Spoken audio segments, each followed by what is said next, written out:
கேட்டுக்கொள்கிறேன். இப்போது சாட்சி ரம்யா வாங்க. இயேசுக்கே புகழ்.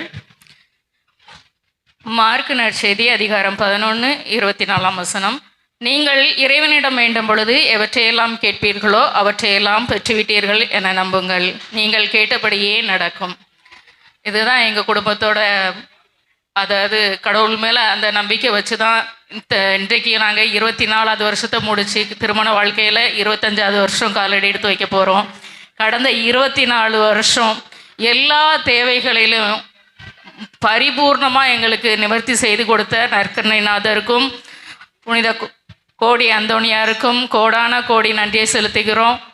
அதே நேரத்தில் இந்த பங்கில் நாங்கள் 2011 வந்தோம். ஏறக்குறைய 14 ஆண்டுகள் இந்த பங்கில் நாங்கள் இருந்திருக்கிறோம்.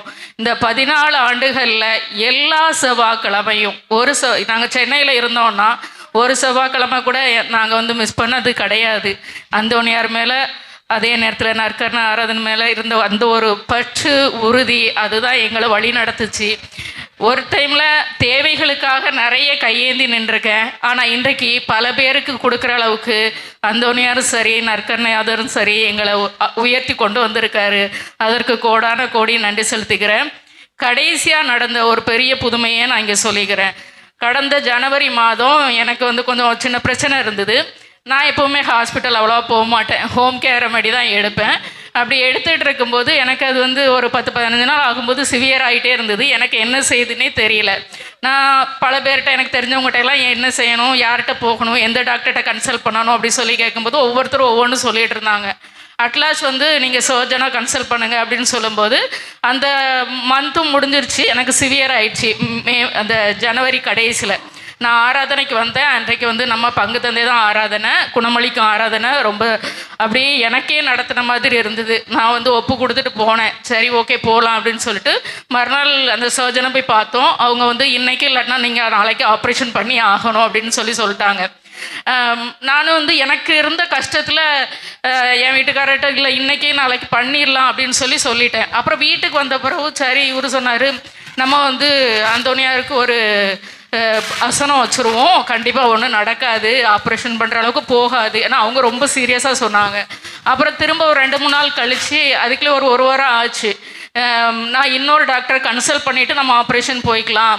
ஏன்னா எனக்கு தெரிஞ்ச பல பேர் என்கிட்ட கேட்டாங்க, ஏன் ஒரு மாதிரி மெலிஞ்சிட்டு இருக்கீங்க, ஏன் டல்லாக இருக்கிறீங்கன்னு சொல்லிட்டு. அப்போ அந்த டாக்டர்கிட்ட அப்பாயின்மெண்ட் வாங்கிட்டு போகும்போது அவங்க பார்த்துட்டு ஒன்றுமே இல்லையே அந்த அளவுக்கு அப்படின்னு சொன்னாங்க. கோடான கோடி நன்றி. கரங்களை தட்டி கரங்களை தட்டி praise the lord, praise the lord. இயேசுக்கே புகழ், இயேசுக்கே நன்றி. கரங்களை உயர்த்தி வாழ்க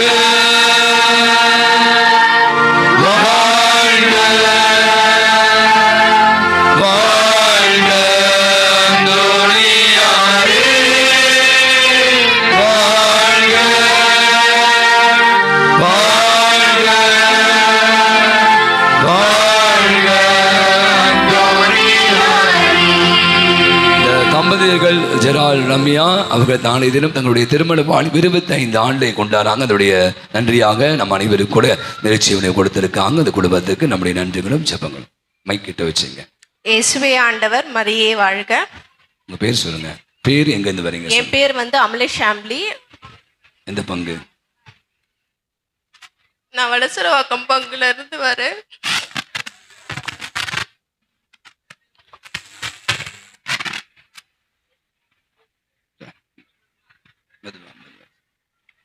என்னன்னா என் பையனுக்கு ஸ்கூலுக்கு போயிருந்தான். ஸ்கூலுக்கு போயிட்டு ஒரு 3 days தான் ஆச்சு. எல்கேஜி தான் சேர்த்துருந்தேன். ஸ்கூல் போயிட்டு ஏதோ ஒரு ட்ரெஸ் அவன் ட்ரெஸ்ஸில் யூரின் போயிட்டுருக்கான். அதனால ட்ரெஸ்ஸை மாற்றி போட்டு விட்டுருக்காங்க மிஸ்ஸு. ஸோ ட்ரெஸ் மாற்றி போட்டு விட்டதுலேருந்து அவனுக்கு என்ன ஆச்சுன்னா ஒரு மாதிரி ரேஷஸ் மாதிரி இடுப்பில் வந்துருச்சு. ரேஷஸ் மீன்ஸ் அது ஒரு படம் மாதிரி ஒரு மாதிரி வந்துருச்சு. அது பார்த்தீங்கன்னா ஒரு 8 மாசமா ரொம்ப கஷ்டப்பட்டோம். நாங்கள் குடும்பமே ரொம்ப கஷ்டப்பட்டோம். அவ்வளோ ஹாஸ்பிட்டலு, ஏறாத இடம் இல்லை, எல்லாமே பார்த்துட்டோம்.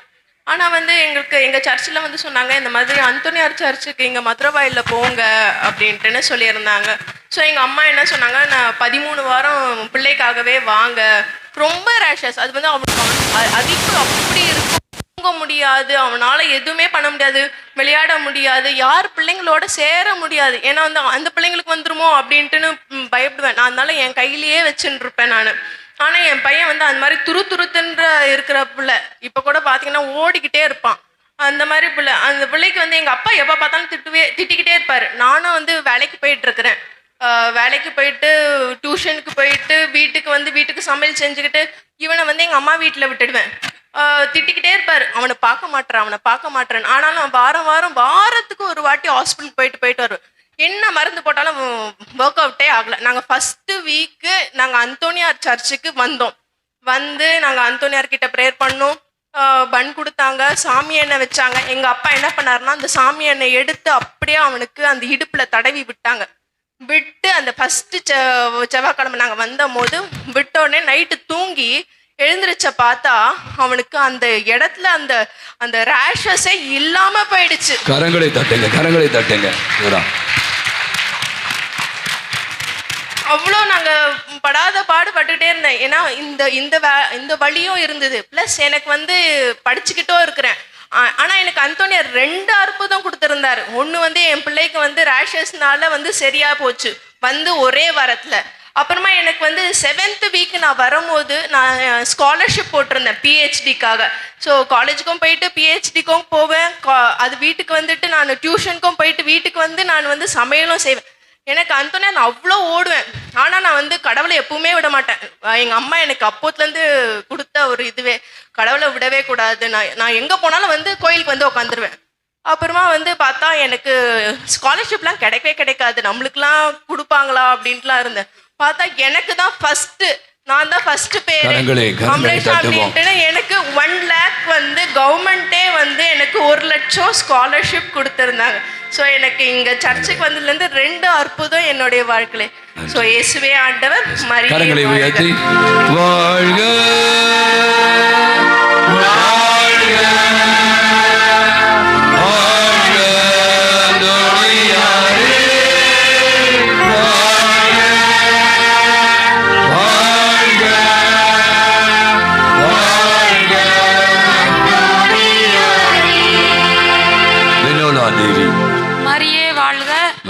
கோடி அற்புதரே எங்களுக்காக வேண்டிக் கொள்ளும். ஆண்டவர் செய்த கிருபையை நான் இப்பொழுது உங்களுக்கு சொல்கிறேன். என் மகனுக்கு ஜனவரி மாதம் 31 திருமணம் முடிந்தது. பிப்ரவரி மறுநாளிலிருந்து எனக்கு உடல்நிலை சரியில்லை. அது என்னவென்று தெரியவில்லை. ஒரே தலைவலி, ஜுரம். என்னை உடனே என் மகன் நல்ல விவரமாக ஒரு நல்ல ஹாஸ்பிட்டல்லே போய் சேர்த்தான். சேர்த்த பிறகு தெரிந்தது தலையிலே வந்து 2 இடத்துல இரத்த அடைப்புகள் அடைத்திருக்கிறது, அதாவது ஸ்டோக்கு, பிளட் கிளாட் ஆகி போயிருக்கிறது என்று எங்களுக்கு அப்பொழுது சொன்னார்கள். உடனே மிலிட்ரி ஆஸ்பத்திரி மூலம் நாங்கள் எழுதி வாங்கி கொண்டு அங்கு வந்து பார்த்தோம். அங்கு வந்து பார்த்து நான் ஒரு 15 நாள் இருந்தேன் பட்டாளத்தில் ஆஸ்பத்திரியில். அந்த ஆஸ்பத்திரியில் 15 நாள் இருந்தேன். 2 பக்கம் தலையில் நரம்பு கிளாட் ஆகியிருக்கு ரத்தம். கை ஒரு பக்கம் கிளாட் ஆனால் ஒரு பக்கம் வராது. 2 பக்கம் கிளாட் ஆகிருக்கும் போது நீ எப்படி 2 காலாலையும் நடக்கிற, நீ எப்படி 2 கையும் தூக்குற? ஆனால் ஒன்று எனக்கு பேச்சு போயிடுச்சு. நான் பேசணுன்னு தான் இப்போ நான் பேசுகிறேன், பாதரை பேச விடாமல். எனக்கு குரல் போயிடுச்சு சுத்தமாக. குரலுக்கு 30 மாத்திரை கொடுத்தாங்க, சாப்பிடுமா சரியாயிடுன்னு. அதோட ஸ்டோக்கு சரியாயிடுச்சு அப்படின்னாங்க. வந்து நைட்டில் வந்து நாங்கள் பெரிய டாக்டரெல்லாம் டிஸ்கஸ் பண்ணி அதுக்கப்புறம் உனக்கு தலையில் வந்து சென்ட் வைக்கணும், 2 துடி மாதிரி வச்சுக்கணும் பின்னாடினாங்க. எனக்கு உயிரே போயிடுச்சு. அந்தோனியாரே நான் போகவே மாட்டேன், என்ன பண்ணுவே தெரியாது, நீ இதாப்பா எனக்குன்னு விடிய குளுக்கோஸும் ஏறிக்கிட்டு இருக்கு. அழுகிறேன். என் மகனுக்கு மண் கலங்கி வீட்டுக்கு வர்றான். ஒரே வேதனை. காலையில் 6 மணிக்கெல்லாம் டாக்டர் வந்து பின்னாலா உனக்கு வந்து அந்த இது வைக்க வேண்டான்னு சொல்லிட்டாரு சீஃப் டாக்டர். மாத்திரையிலே உனக்கு சரியாயிடுன்ட்டாரு. அப்போ அந்தோனியார் குருசடியில் இருந்தாலும் அந்தோனியார் தான், பெரிய ஆலயத்தில் இருந்தாலும் அந்தோனியார் தான். நாங்கள் திருச்சிக்காரவங்க, எங்களுக்கு பக்கம் சேலத்தில் உள்ள அந்தோனியார், அங்கே போவோம். உடனே அங்கே ஓட்டமாக ஓடிட்டேன்.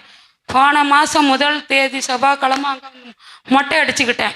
இந்த முடியை காணிக்கையாக கொடுத்துட்றேன், எனக்கு தலையில் எதுவும் வைக்க வேண்டாம், எனக்கு சரியாயிரணும், திருமண ஆன வீட்டில் பிள்ளைங்க சந்தோஷமாக இருக்கணும் அப்படின்ட்டு வந்தேன். ஒரு 10 நாள் வீட்டில் இருந்தேன். திடீர்னு கையில் வந்து ஒரு கட்டி அது எப்போவோ உள்ள கட்டி 3 கட்டி வந்து உடம்பெல்லாம் வலி. என்னான்னு போய் மிலிட்ரி டாக்டர்கிட்ட காட்டும்போது அவங்க பெரிய கர்னல் 2 டாக்டரும் அவங்க கிழிச்சி அதை பார்க்கும் பொழுது இது ரத்தத்திலேருந்து உங்களுக்கு பரப்பிட்டு வந்திருக்குது, இதுங்க ஒன்றும் சரி பண்ண முடியாது, நாங்கள் எழுதி தர ஹாஸ்பிட்டலுக்கு போங்கன்னு அனுப்பிட்டாங்க. இங்கே வந்தோடனே சர்ஜன் டாக்டரு அவர் பார்த்துட்டு 3 வெள்ளிக்கிழமை எனக்கு ஆப்ரேஷன் நடக்குது. அதாவது 6வது வெள்ளிக்கிழமை 5வது வெள்ளிக்கிழமை ஆப்ரேஷன். பாதி கட்டியை எடுத்துட்டாங்க, ரத்தம் அதிகமாக போச்சு உடம்புல, அப்படியே ஓப்பன் பண்ணி போட்டிருக்காங்க. அதோட ட்ரெஸ்ஸிங் பண்ணுறாங்க. பயங்கர வேதனை. அந்தோணியாரத்தான் அப்பா நீ தாப்பா என்னை காப்பாற்றி அனுப்பணும்னு. அடுத்த வெள்ளிக்கிழமை 6வது வெள்ளிக்கிழமை அப்பையும் பாதி கட்டியை எடுக்கிறாங்க. உடம்புல உள்ள ரத்தமெல்லாம் போயிடுச்சு. திரும்ப ரத்தம் ஏற்றுறாங்க. ரத்தம் ஏற்றி பெரிய வெள்ளி அன்னைக்கு எனக்கு கையில் பெரிய ஆப்ரேஷன். அந்த கட்டியை ஃபுல்லாக அறுத்து எடுத்து கையில் வந்து இதில் ஒரு பெரிய புதுமை என்னன்னா, என் தொடையிலேருந்து சதையை எடுத்து அந்த கட்டியை அடைக்கணும்னு இருந்தேன். ஆனால் அதை சொல்லவும் இன்னும் உயிர் போயிடுச்சு. அப்பா எனக்கு வேண்டாம், 2 இடத்துல புண்ணு வேண்டாம், என் உடம்புல சுகர் இருக்குது, எனக்கு அந்த மாதிரி செய்ய வேண்டான்னு நான் அழுதேன். அழுவும் பொழுது அந்த கட்டி ஒரு பிஸ்கட் சைஸுக்கு இருந்துச்சு. அதை அப்படியே மருந்து போட்டு ட்ரெஸ்ஸிங் பண்ண சொடுங்கி ஒரு விரல் அளவுக்கு வந்து அப்படியே தச்சிட்டாங்க. உனக்கு சதை எடுக்கலாமா? கரங்களை தட்டி பாருங்க, எவ்வளவு அற்புதம். எனக்கு அற்புதம், பெரிய அற்புதம். எனக்கு பேச்சு கொடுத்துருக்கிறாரு. இன்னும் வந்து தடுமாற்றம், அந்த ஒரு நடுக்கம், இதெல்லாம் குறையணும், பழகி. கவலைப்படாது. அந்தோணியார் கூட இருக்கிற கரங்களை உயர்த்தி வாழ்க வாழ்க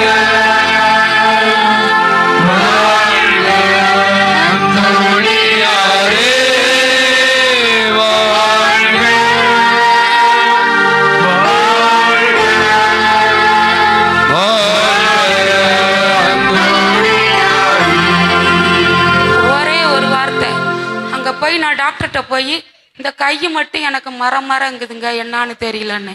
2 பக்கமும் ரத்தம் அடைச்சிருக்கு, நீ நடக்கிற பேசுற, இது உனக்கு ஒரு இதா?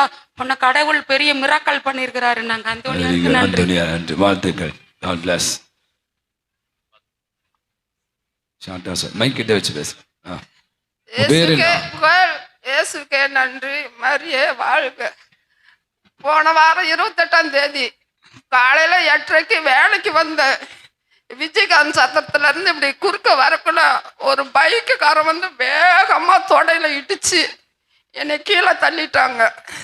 கீழே தள்ளி விட்ட உடனே குப்பிரி கடிச்சு விழுந்துட்டேன். விழுந்த உடனே நெஞ்சு வலி, காது, ஒண்ணுமே என்னால பண்ண முடியல. என்னால ஏந்திரிச்சு கூட குந்த முடியல. அவத்தனை பக்கத்துல இருக்கிறவங்க என்னை கூட்டிட்டு போய் அவத்தனை கீழே உட்கார வச்சு எங்க பிள்ளைங்களுக்கு போன் பண்ணாங்க. எங்கள் பையன் எங்கள் பொண்ணுலாம் சரி ஆம்புலன்ஸுக்கு ஃபோன் பண்ணால் கூட நேரம் ஒன்று அங்கே சத்திரத்துக்கிட்ட ஒரு ஆட்டோ நின்றுச்சு. அந்த ஆட்டோவில் ஏற்றிக்கிட்டு போனாங்க. ஏற்றிட்டு போனால் எனக்கு கேம்ஸுக்கு போகிற வரைக்கும் இன்னும் எங்கே இருக்குன்னே தெரியல. எங்கள் பொண்ணு அம்மான்னு அழுவுறது மட்டும்தான் தெரியுது. அங்கே போன இசிசி சுகர் எல்லாம் டெஸ்ட் பண்ணால் எதுவுமே இல்லை, நம்மளுக்கு எல்லாம் நார்மலாக இருக்குதுன்னாங்க. எனக்கு எப்படி அப்படி நார்மலாக ஆனிச்சுன்னு நான் உளுந்ததுக்கு இன்னைக்கு நினைச்சாலும் எனக்கு நெஞ்சு அப்படி பக்குங்குது. ஆனா எதுவுமே இல்லைங்கவோ. சரி நீ பெட்டில் வேணா இருக்கலாம், இல்லை நீயே வந்து வீட்டுக்கு போறணும், உங்க அம்மா நல்லா இருக்குன்னு எழுதி கொடுத்துட்டு கூப்பிட்டு போகலான்னு சொன்னாங்க. அப்புறம் எங்கள் பிள்ளைங்க இல்லைம்மா நீ ஒரு 4 நாளைக்குனாலும் இருமான்னுச்சிங்க. இல்லை எனக்கு நல்லா இருக்கக்குள்ள நாயா இருக்குன்னு சொல்லி 28ஆம் தேதி காலையில் விழுந்தா நைட்டு 8 மணிக்கெல்லாம் வீட்டுக்கு வந்துட்டேன். அது எப்படி அந்த அற்புதம் ஆழ்ந்து நான் கீழே விழுந்ததுன்னு அந்த நேரம் நீ தானே போகலையோ வரக்கலையோ அந்த நேரம் நினைக்காத நாள் இல்லை. ஏற்கனவே ஒரு நானும் ஆப்ரேஷன் பண்ணுறக்குள்ள எனக்கு மயக்க தெளிகிற வரைக்கும் அந்த நேரம் என் பக்கத்துலேயே நின்னாரு. கரங்களை உயர்த்தி கரங்களை தட்டி வாழ்க வாழ்க வாழ்க அந்தோணியாரே வாழ்க வாழ்க வாழ்க அந்தோணியாரே. நம்ம கோயம்பேடு வராங்க. ரொம்ப எளிமையான ஒரு குடும்பம், வசதி கம்மி தான். அவங்க சொன்னது ஏன் அழுதாங்க புரிஞ்சுக்கணும். தவறாமல் திருப்பலிக்கு வரக்கூடியவங்க, ரொம்ப எளிமையான வசதி இல்லாத குடும்பம். ஆனால் வந்து எப்போவுமே இங்கே தான் வருவாங்க. அவங்க எந்த பங்குனே தெரியும், அவங்க வந்து ஊருக்காரங்க. பட் இருந்தாலும் நம்முடைய பங்குல செவ்வாய்க்கிழமை ஞாயிற்றுக்கிழமை பூசைக்கு தவறாமல் வரும். பாருங்கள் எவ்வளோ பெரிய அற்புதம்.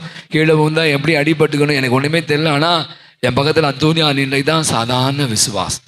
இதான் சாதாரண இந்த விசுவாசம் தான் நம்ம என்ன பண்ண உந்தி தள்ளும். எனவே நான் மீண்டுமாக சொல்வது தான், வெளியில் மழை வர மாதிரி இருக்குன்னு சொல்கிறாங்க. எனவே மீண்டும் மீண்டும் சொல்வதுதான், அந்தோனியா நம்புங்க, நிச்சயமாக எல்லாம் நடக்கும்.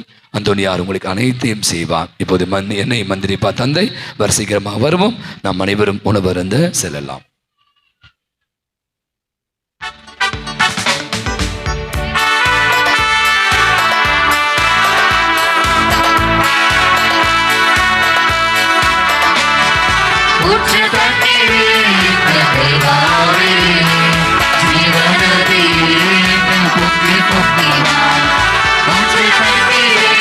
Thank you.